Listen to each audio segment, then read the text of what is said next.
because it made me think about my grandfather and his love for the blues, and his love for the blues, it trickled over to his brother, my uncle, my great uncle. His name is Mac Arnold.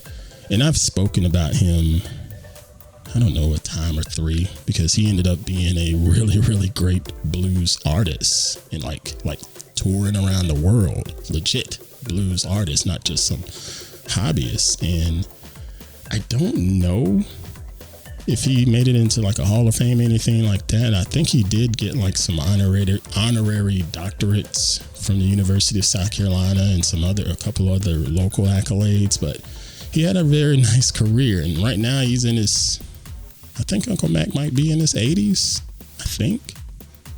As far as I know, he's still kicking. But his story,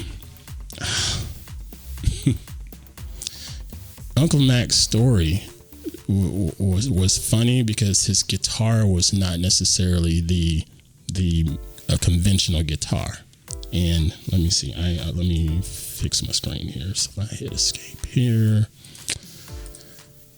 I did a blog post on this joint. Yeah. Whew. This is 2014 when I did this blog post. So let me pull that screen up again. And I did this February 6, 2014, titled How It All Began on my blog. And if I could zoom in on that picture, this is a picture of my Uncle Mac. Okay, will it zoom in? Let's see.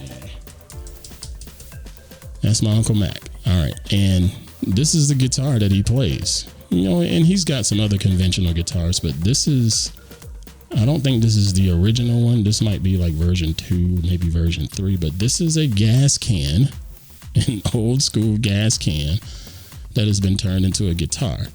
And you can see it's got the electric pickups and everything. I don't know if you're seeing that on the screen, but it's got the electric pickups and everything, so it can plug it into an amp. And that's what he made his career on. His professional blues artist career was done with that device right there. And he spent time touring the world with the likes of Muddy Waters and all these other blues greats. And he was legit. So, but I did this blog post, and it was a tribute to not only to Uncle Mac, but also to my granddaddy, his brother. And as I wrote in this post, my granddaddy is someone that I had just the utmost respect for. And I see the live chat is chiming in. That's awesome. Thank y'all for chiming in. Live chat says Clarence says he's from Mississippi, so all of that seems accurate. Joe T says that's legit.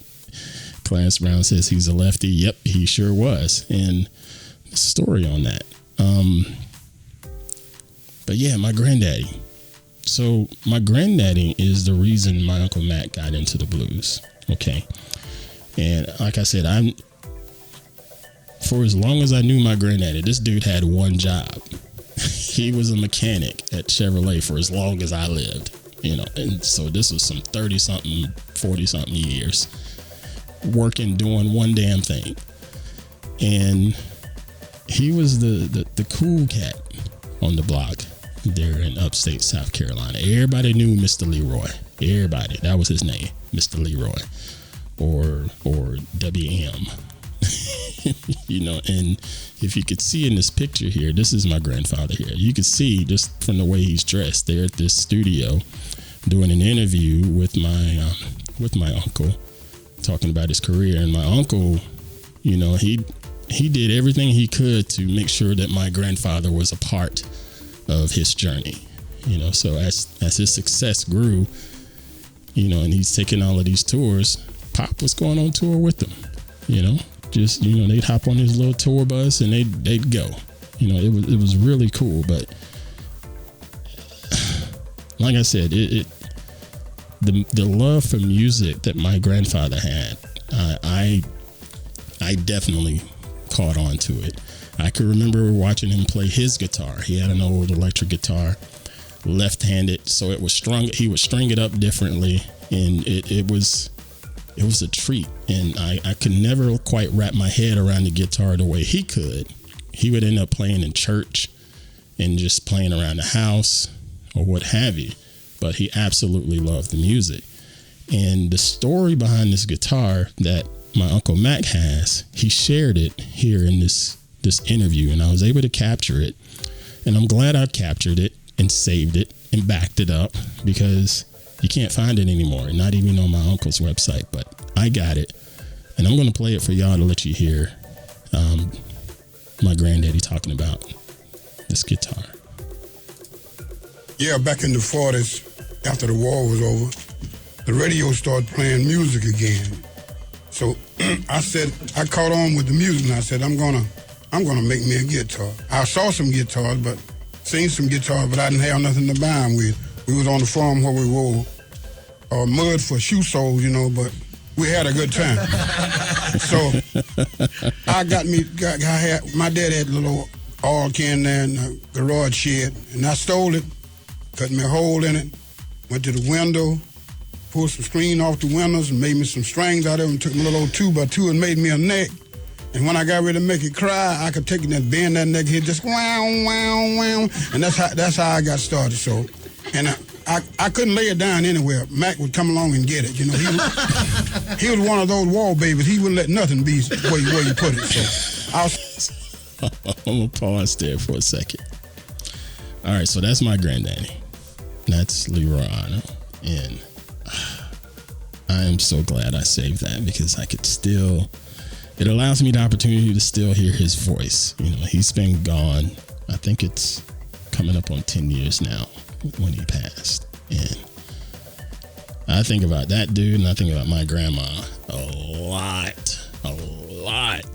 And I can only imagine what my mom's feels. And there's just been a lot of times I wish I could still sit down and have some conversations with this old dude, because he ain't like no other, man. Just hearing his voice and hearing that southern accent and hearing some of those colloquial shits that he used to say. I mean, he literally just started out talking about how poor they was, where they wore mud for soles on their shoes. Mud on their feet was the soles. Just crazy shit like that, man. Oh, it's good stuff. Okay. Say, boy, don't move my guitar. He said, I ain't had it. I ain't had my hands on it. He was a little fella, and I want to whip him. But mother said, leave that boy alone. Don't whoop him. Let him play it. I said, Mama, he's going to tear it up.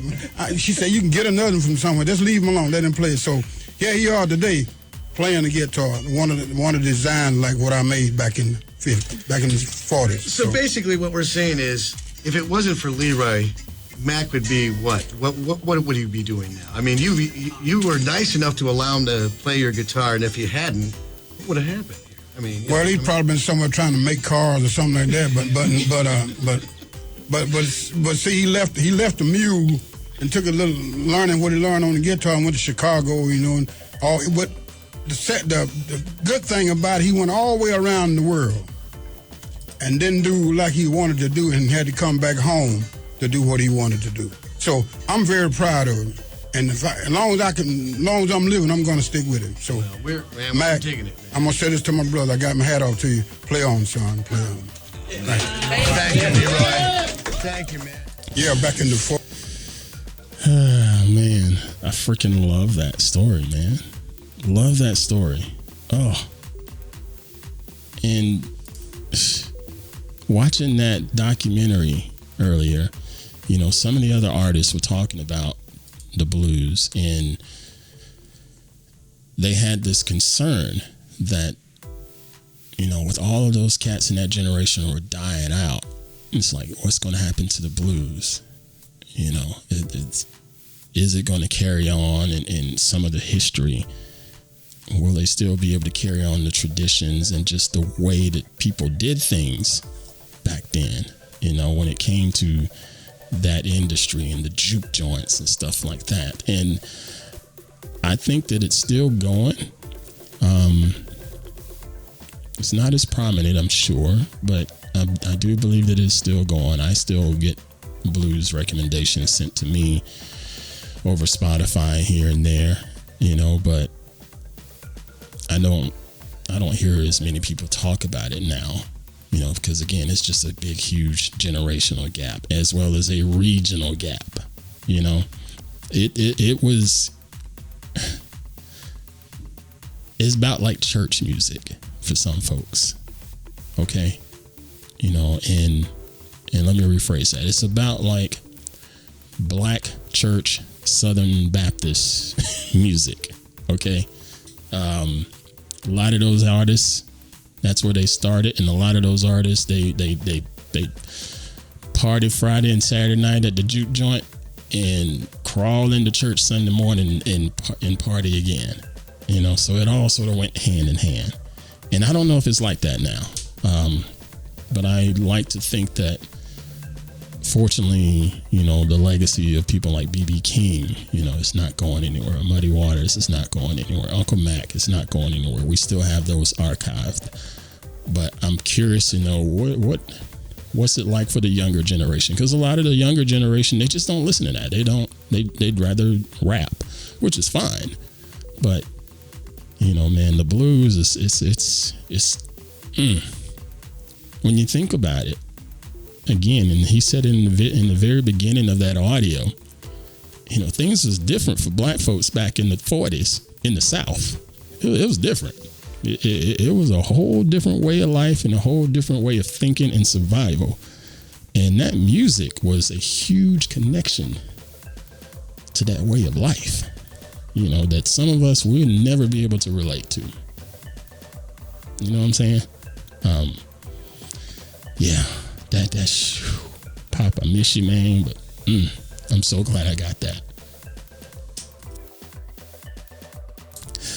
I am so glad I got that audio. Oh, man.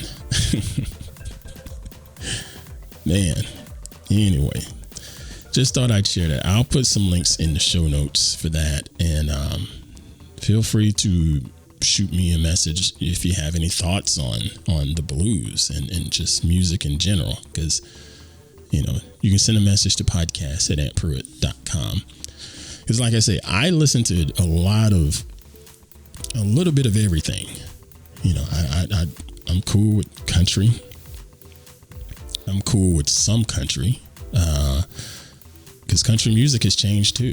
I'm cool with hip hop. I'm cool with jazz and metal and pop, some pop. You know, I'll listen to just about anything because I like the talent.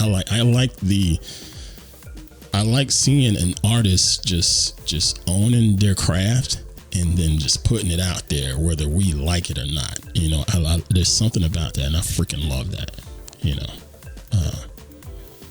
I love classical. I love Hans Zimmer and what he does, and Danny Elfman. Just, love that stuff, man.